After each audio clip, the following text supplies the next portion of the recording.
Nato ang akong avocado na gitagutan sa bugas.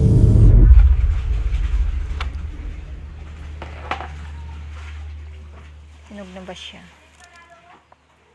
Oh, hapit na. Puwang-puwan na oh.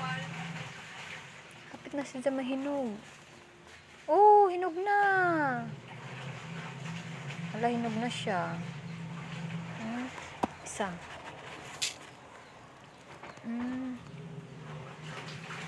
Hinog na. OMG, pwede na siya. Ito, hilaw pa. Gahi-gahi pa. Ang tulo. Okay na siya kaayo.